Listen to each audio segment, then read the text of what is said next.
everybody, and welcome back to another episode of Deep Thoughts. And today we are talking about Fire Force Episode 7, The Investigation of the First Commences, which is one of those happy moments where the episode title basically serves as a description for the episode itself. Before we begin, though, I do want to say a big thank you to my boy @FateCaden for sharing last week's Fire Force video, and if you too would like to have your name shouted out in next week's episode of Fire Force, or next week's video on Fire Force, be sure to share this video around on the internet and then tag me @JoJo Talks Too Much, and I will be sure to shout your name out in next week's video. Now, that said, we are going to go ahead and dig into this week's episode, and it is a pretty solid one. I've seen some folk being sort of lukewarm on Fire Force as of late. People seem to be sort of like falling off the train, which is too bad because I am all aboard the hype train. I think Fire Force is friggin' fantastic.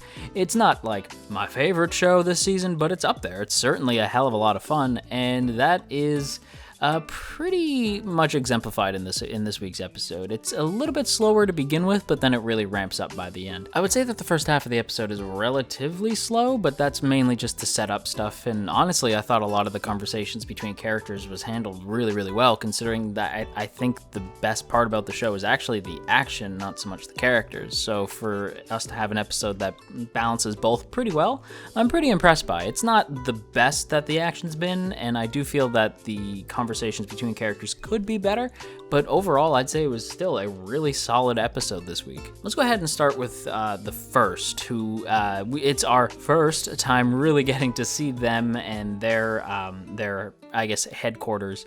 Although we don't really get to see too much of it, I would have liked to have seen a little bit more than just this cathedral area and this sort of like training ground area. I kind of wanted to see more than we got. We did get to see that big sort of obelisk thing, so that was kind of neat.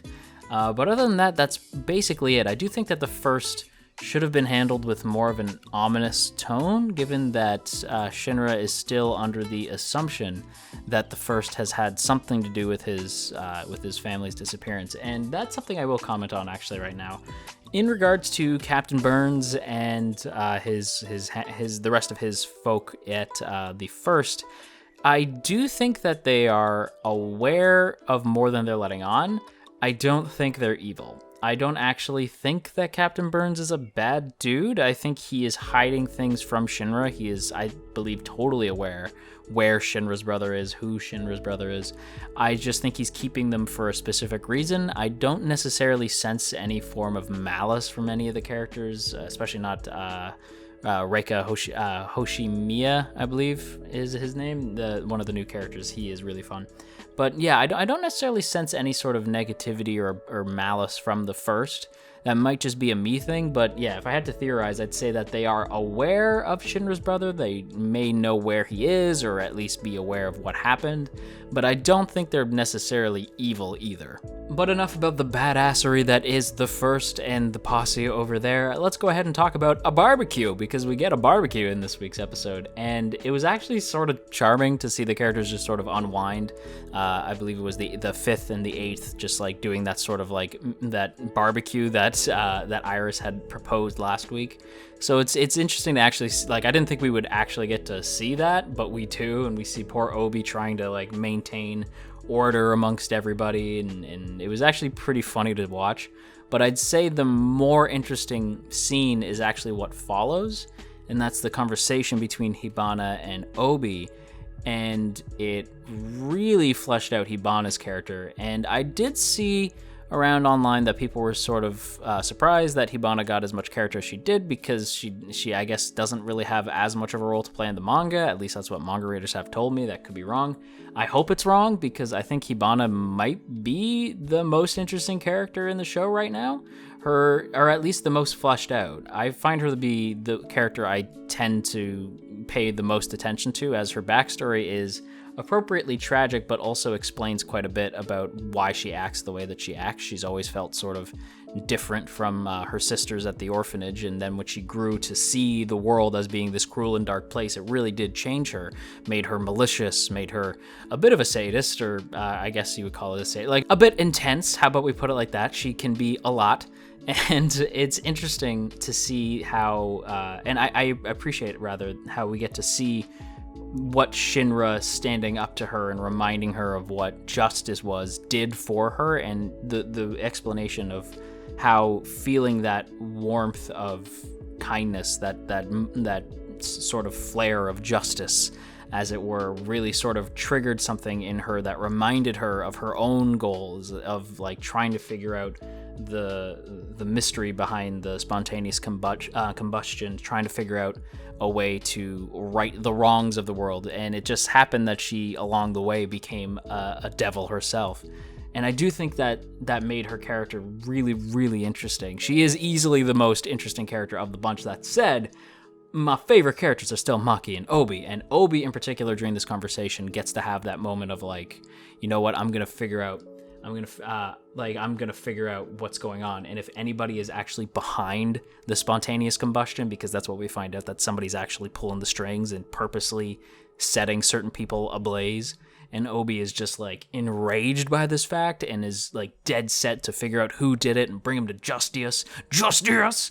Obi is basically firefighter All Might, and I'm like all here for it. Yeah, I really enjoyed the conversation between Obi and Hibana, and I would argue, and this might be a surprise, and keep in mind I'm not knocking this next scene that I'm going to talk about, but I will say that I genuinely think I enjoyed the conversation between Obi and Hibana more than I enjoyed the action scene towards the second half of the episode, and that's not a knock because the action scene is fantastic as well.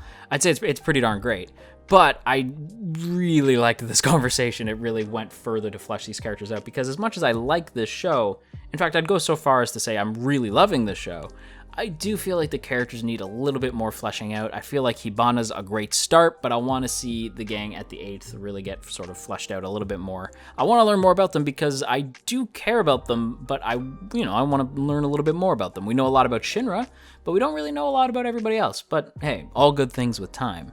And we do get introduced to even more characters, the roster ever expanding as we get introduced to a bunch of characters from the first, but including that dude who can turn sound into, fire into sound and then into cold.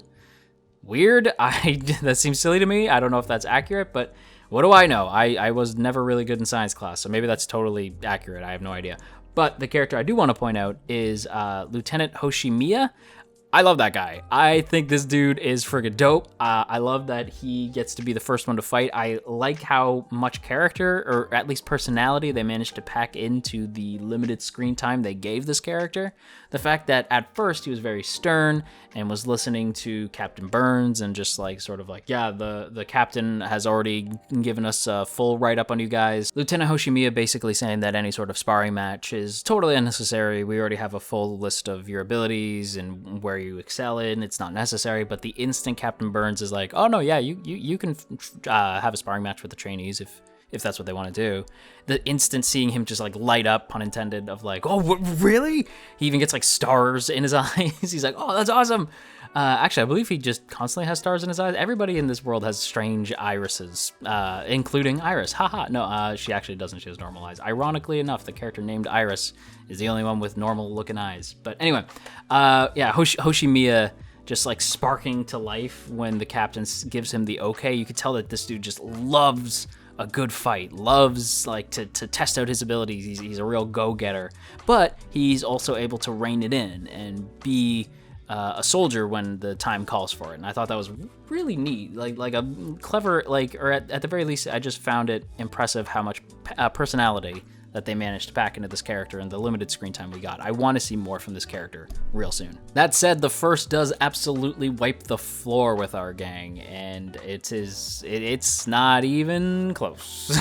We get to see Arthur and Shinra go up against Captain Burns, who just, if I may quote one of my heroes, Olin Rogers, Captain Burns just takes him to prom, just drops him off, doesn't even pay, he just demolishes these two in an instant. I'm not sure what his abilities with fire even are. Does he nullify it? Does he I'm not really sure how it works. And I will say, as much as I loved seeing them fight, I felt like it could have been more bombastic. The action could have been more intense, given just how damn powerful Captain Burns is and how strong we've seen that our boys can be. and it just sort of felt like a sparring match. So again, I can't really fault it. I just felt like it could have been a little bit more bombastic, given that Shinra's Captain Burns was treating this as a sparring match, and Arthur was treating this as a sparring match, but Shinra very, very clearly was not. Shinra was going all out. So the fact that Captain Burns was able to just destroy him without even really thinking about it, telling him he's got a long way to go, I thought that was pretty cool, but I did sort of feel like it should have been a little bit more bombastic, and it felt a little early for these two to clash so quickly, but I do appreciate that this way we are able to see the power difference between these two. Shinra and Arthur just, the fact that Shinra and Arthur just have no chance against Captain Burns, it does show the power dynamic well. So I can't really say it's a negative, it's just sort of a personal preference that I'm like, oh, okay, I wouldn't have made these, either I wouldn't have had these three clash that quickly, or I would have just made the fight more bombastic. That said,